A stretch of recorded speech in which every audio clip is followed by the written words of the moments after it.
this guy Sam Harris said on that podcast, the viral clip that's currently bouncing around Twitter and other platforms, is one of the most indefensibly, irrefutably stupid things I think I've ever heard. It's something that I don't even think Bill Maher would say, and Bill Maher's got a serious personal vendetta against Donald Trump. I mean, this is Trump derangement syndrome to the next level. Hunter Biden, at that point, Hunter Biden literally could have had the corpses of children in his basement. I would not have cared, right? It's like, there's nothing. First of all, it's Hunter Biden, right? It's not Joe Biden. But even if Joe, whatever scope of Joe Biden's corruption is, like if we could just go down that rabbit hole endlessly and understand that he's getting kickbacks from Hunter Biden's deals in Ukraine or wherever else, right? Or China, it is infinitesimal compared to the corruption we know Trump is involved in. It's like a firefly to the sun, right? I mean, like there's just, it doesn't even stack up against Trump University, right? Trump University as a story is worse than anything that could be in Hunter Biden's laptop, in my view, right?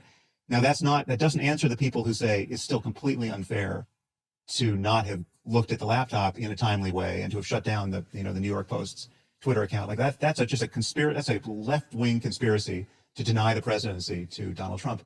Absolutely, it was. Absolutely, right? But I think it was warranted, right? And again, it's a coin toss as to whether or not Sam, I'm sorry. That particular piece. I'm really sorry. I was the one that said we should move on, but you've just said something I really struggle with there, which is you support the kids in the basement. No, fuck the kids in the basement. I'm interested in democracy. You're saying you are content with a left-wing conspiracy to prevent somebody being democratically re-elected as president. Well, no, I'm content. Well, but the thing is, it's just not left-wing, right? So Liz Cheney is not left-wing, right? Liz Cheney is doing everything in her power to prevent somebody being democratically elected. But there's nothing conspiracy. It's not. It was a conspiracy out in the open. But it doesn't matter if it doesn't matter what part's conspiracy, what part's out in the open. I mean, I think it's like if people get together and talk about what should we do about this phenomenon. If it's like if there was an asteroid hurtling toward Earth, and we got in a room together with all of our friends and had a conversation about what we could do to deflect its course, right?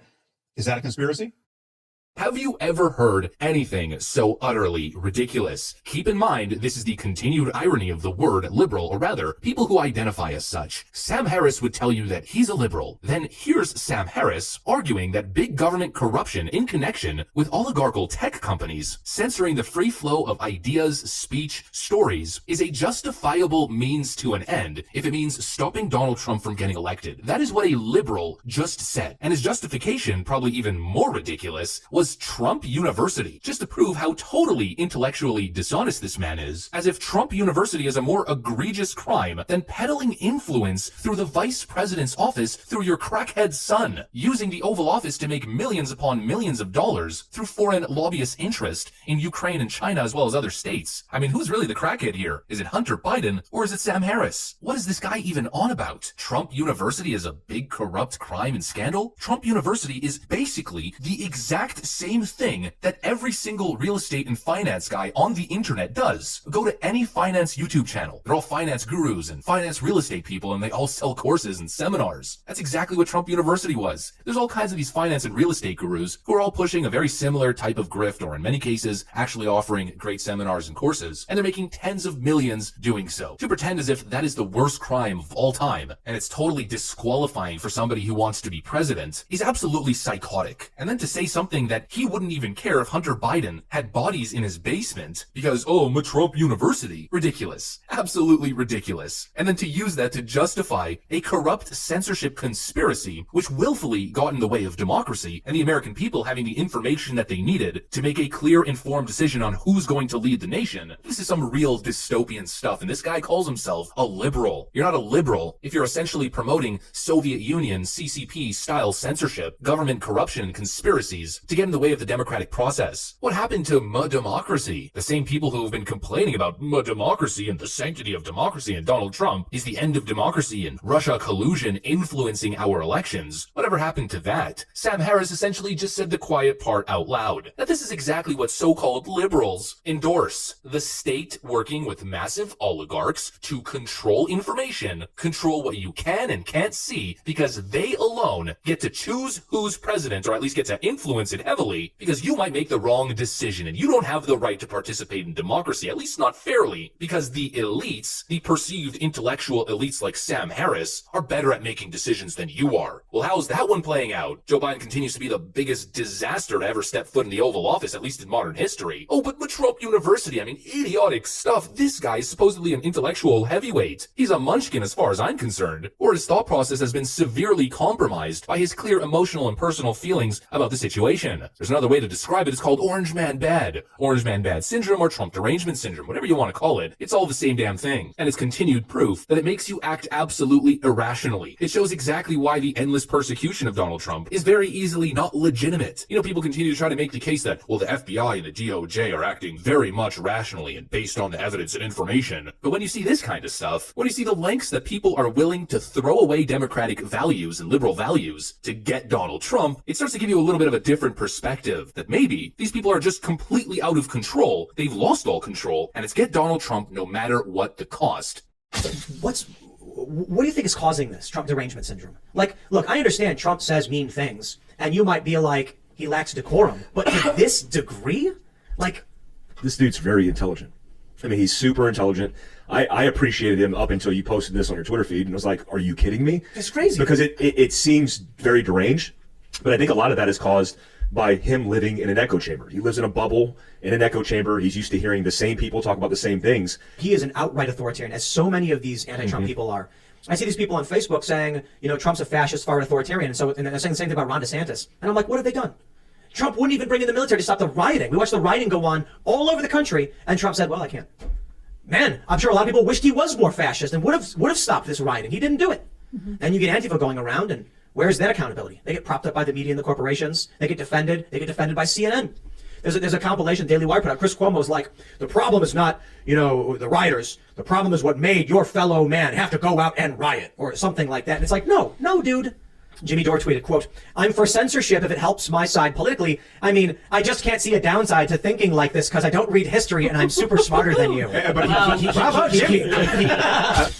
Censorship is out of control. You have liberals at the World Economic Forum. You have Klaus Schwab telling you to own nothing, be happy, that you're going to eat the bugs, that they're going to slash all the profits of farmers until they lose their farms to Bill Gates, and he's going to destroy the land. They're going to cause food shortages. You got to be okay with the energy crisis and losing energy. You're not going to have gas, and most of all, you hate free speech. This is what they're telling you right now. Okay, they're going after anyone and everyone, not just political people. All right. So this week, what happened? I mean, we've seen tons of people get the axe. Steven Crowder got the axe 3 days after he said that if you are a Republican running for office in 2022 and don't support the dismembering and dismantling of the FBI and the intelligence community, he won't vote for you. He got suspended from YouTube for 14 days. Now, fortunately, he was able to go on to Rumble, stream there, 91,000 concurrent live stream viewers over there. That's a record. That's insane. That's insane. Okay, so you can't stop everyone. Steve will do it. One of the most popular YouTubers in America, especially amongst younger individuals. He's a vlogger. He's friends with Trump, but he's a vlogger. They permanently suspended his YouTube channel. For what reason? We don't even know. We don't know. I got a warning from Discord this week that they're warning me that they're going to ban my entire community. They're going to nuke my server. Okay? Libs of TikTok, they got banned this week. And then just today, just this morning, the most popular man on the internet, for good or bad, infamous or famous, however you see him, the most popular man on the internet, his name is Andrew Tate. He's more searched on Google than Donald Trump and Joe Biden. More searched on the internet than Joe Biden, our president, and Donald Trump, our former president. He's more searched than both of them. He lives in Romania. His name is Andrew Tate. Okay? Now, Andrew Tate's a very, very interesting guy. He used to go on Alex Jones's show, InfoWars, quite a bit, talk about the Great Reset, talk about breaking out of the Matrix, talk about these sorts of things, talk about what the World Economic Forum is doing. He's, I believe, friends with Mark Cernovich. He's friends with Steve Bannon. His father was a CIA. He was in the CIA, and I believe his mother may have been in the CIA as well. But I never judge a book by what their parents do. I mean, I think you guys can all understand that, there's people in our space whose parents hold very interesting positions, but they are the complete polar opposites of their parents. I think you know who I'm talking about. I don't need to name names. Andrew Tate is a large critic of the World Economic Forum and the Great Reset. Andrew Tate is the most popular man on the internet, and he was censored off of Facebook. He was permanently banned off of Facebook and Instagram today because he was allegedly misogynistic. Now, in the Eastern world and the Eastern cultural norms, pretty much everything he says is considered normal and reasonable, okay? But for Western liberals who say that men can get pregnant and that 3-year-olds should be put on hormone blockers, Andrew Tate is seen as the devil himself, okay? They say he's very misogynistic. They have banned him off of Instagram and Facebook. Now, during COVID, everyone was censored under the guise of, well, we need to protect the public health. If you are putting out mismal or disinformation surrounding COVID, real people could die. They're censoring Andrew Tate, whether you like him or not, because he's allegedly a sexist and a misogynist, okay? That's why they're censoring him. That's why they're censoring him. This is insane. And let me explain why this is insane, because you need to understand this. There's a lot of people who are like, well, yeah, he is a misogynist. He's infecting a lot of people's brains, a lot of young men's brains with misogynistic ideals. Well, let's just be real here. This man was popular. He had 4.7 million followers on Instagram prior to the ban. He was very famous. He doesn't really have accounts anywhere. His content self-populates because he's got so many fans that upload his content on all these platforms. He really doesn't have accounts anywhere. And he doesn't use these accounts. He had 4.7 million followers though. He's the most popular man on the internet, 4-time world kickboxing champion. And he preaches a message that has riled up those at Meta to the point where they have taken him off the platform. Look at this. His Instagram is gone. It's gone. Now, I had a lot of people freaking out about this, telling me that he's such a misogynist, therefore he should be taken off the internet. Well, let's be frank here. Andrew Tate is banned from Instagram and Facebook because of his allegedly misogynistic views. Yet Bill Clinton is not banned from social media, despite seen with allegedly underage girls on Epstein Island and flying on the Lolita Express 26 plus times. So you're going to tell me that, oh yes, it makes sense. Hey, we're just upholding the law fairly and firmly. We're just upholding these community guidelines fairly and firmly. We're just going after misogynist people who are sexist. Well, what about Bill Clinton? What about Bill Clinton? Should he be banned? Should the former president be banned? I'm serious. This is a real question because this is something that none of them are going to address. No. What about this? Are we going to address the fact that Cardi B is extremely sexist? Jake Shields tweeted this out. People are freaking out about young boys looking up to Andrew Tate because but they're totally fine with young girls looking up to Cardi B and the Kardashians. Tate's main message is stop being lazy and making excuses and go work hard and get in shape and make money. Cardi's is do drugs, fuck random men, and go through life as a brain dead moron. Dozens of rappers have songs glorifying murder, but Andrew Tate's the biggest problem. I mean, think about this. Cardi B has literally gone out publicly and justified in videos the practice of like date raping men, of drugging men and stealing from them. So you're going to tell me that she's a queen and we should all applaud her and she gets to stay on the internet, but Andrew Tate, who's allegedly misogynist, has to go and he can't, because he's popular, he has to go. He can't be on the internet. You understand how this becomes a big problem? You understand how we get into deeply hypocritical moves here? Look at what Cernovich said. He said, Bill Clinton, according to court records, was a guest of Jeffrey Epstein on Pedophile Island. Not one person or organization who advocated for Andrew Tate's censure can show me where they also demanded that Bill Clinton be deplatformed. Not one. So what? What is this? What is this? What is this? Is this what we all know what is really happening?